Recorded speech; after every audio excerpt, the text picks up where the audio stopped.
Hey guys, how's it going? Ricky here along with Johnny Karlic. You might notice we're not in the MVP studios for this video. We had some technical difficulties earlier today at the studio, so we're doing our Game of Thrones season 7.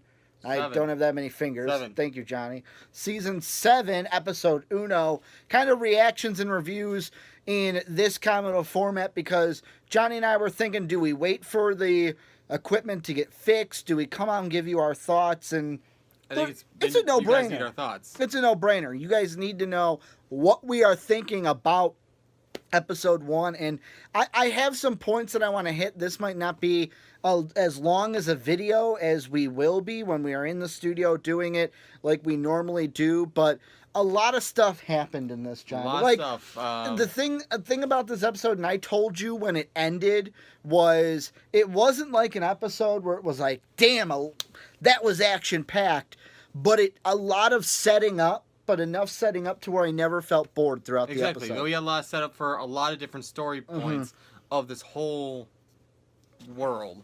Well, the whole season 7. Well, yeah, season 7, but it's a whole world. Yeah, because I mean, this is the parts that I was thinking of, and I'll get to my main ones of Cersei and Jaime. Yeah. What's going on in King's Landing?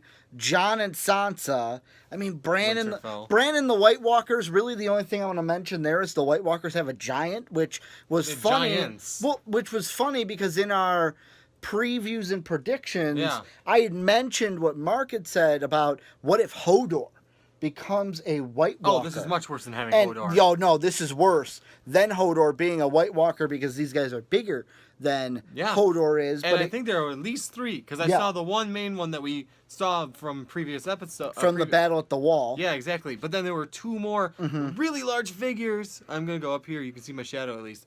Had to go up and get it. You could really large figures way in the background. So there's at least 3 of them.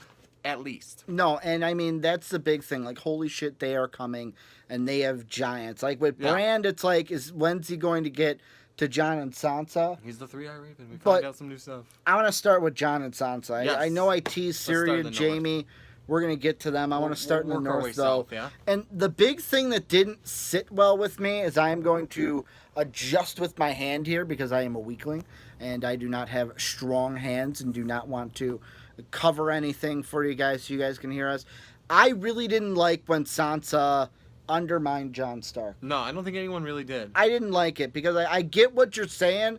I get that the point was like, wait, why are we going to give the castles to these guys when stabbed us in the back. She made a great point of why are we going to not punish them for betraying us and we're not going to reward loyalty. However, I didn't like it because it's like you undermine the king in front of everyone. That puts a bad image in the mind of everybody that was there. On one way or another, either on you or on the king for the decision. But I love how Jon came back with, like, no, this is what I said, and this is why I said it.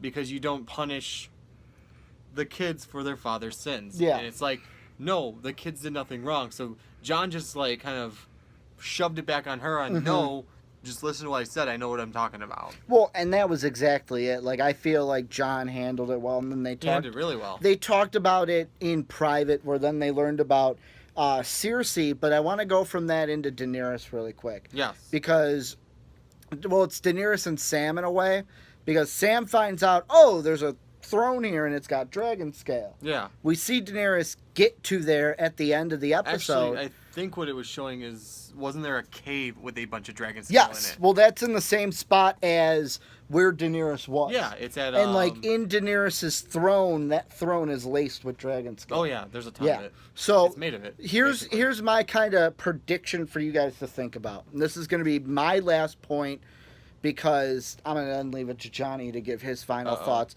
Jaime, well, first teaser, I mentioned this.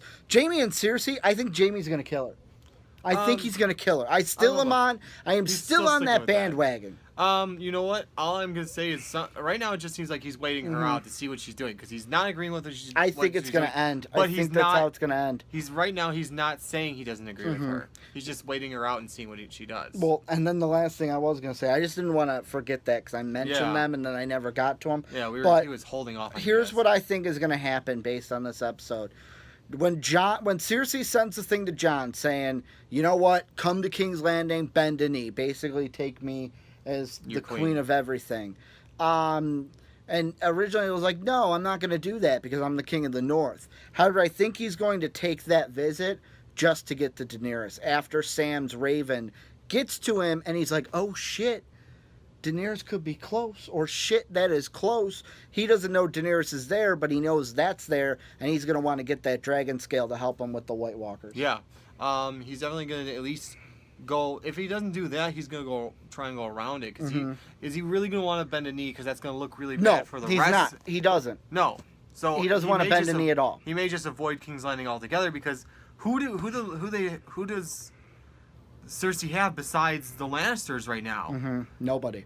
No. Well, it's like Jaime said when she's like, well, we have the 7 kingdoms. And he goes, well, really, it's like 3. At most. At most. Really, best, it's like 3 at most. 3 at best. Yeah, and that was like a line where we're like, oh, shit, Jaime. Oh, by the way. Yeah. You know who gets the Showstopper Award for this episode? Euron Greyjoy. Oh, yeah. 2 stabs at Jaime with the, well, I've got this and 2 hands. And then he also made another joke. It was like, you killed your brother. Yeah. Yeah, you should try it sometime. Yeah, oh, you should try it sometime. And he looks right at Jaime, and it's right, like, oh. Right in the eyes. It's like, oh, man, that was golden. That I like. That was great. Although I hate him as a character, he was funny in this one. He's an asshole, but he's a funny asshole. In the little bit that we got. And the one thing that I wanted to ask now that we brought that up, I know I said last point, and we're going on tangents now. This is usually go about what we 8 do. points, and then you mentioned something that when Euron said the thing about the gift, and then he walked out. Yeah, you think he's gonna? I'm not leaving until I get you the best, like basically the best gift ever. You said to me during the episode, you think that's Tyrion. I think it's Tyrion. He wants to kill his niece and nephew anyways. Who are, he said, took their greatest ships to help Daenerys. Yes. So, I mean, why wouldn't, like, instead of, what would be a better gift than bringing your traitor brother to you? For you to do whatever you want. Whatever you please. Lob his head off, put him in a pit to fight in. There he is. Yeah, there he is. You could do whatever you want because he drinks and he knows things. But yeah, that's what you told me. You're like, man, he's gonna go get Tyrion. I feel like that's what he's gonna do. Because what's a better gift? What else would she want? Exactly. What else would she want? What's a better gift than getting your traitor brother? Because right now she's waiting on the Raven thing, so maybe, that's not gonna be Jon. And maybe there was a little foreshadowing with that because she had talked about him to Jaime, where she said he killed our son and our father, but you still seem to love him, and that's what she kind of said. Like, he's done this to us, but you still seem to like him. We're the only Lannisters that matter. Yeah, that's exactly what she said. But I cannot wait. I can't wait for next week. In episode 2, because like I said, this was an episode where good things happened. I like the stuff that they set up. It's just, I want action. Yeah. I want. Well, we got a little bit with Arya. I forgot about Arya. Oh man, and the Ed Sheeran cameo. Yeah. Like right away, I heard the singing and I was like, okay. And then I saw his face and I turned to you and I go, that's Ed Sheeran. Yeah. But with Arya, just to get back on that track, where she makes the joke where it's like, oh, what are you doing?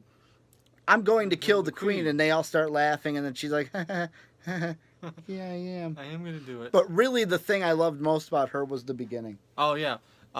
Just Walter Frey, just big speech, which gives all his men wine. Which and then confused me because I turned to you and I was like, well, is this a flashback? Yeah, that's what we thought. Well, I mean, it looked like one at first. Is this a flashback? At first I'm like, oh, shoot.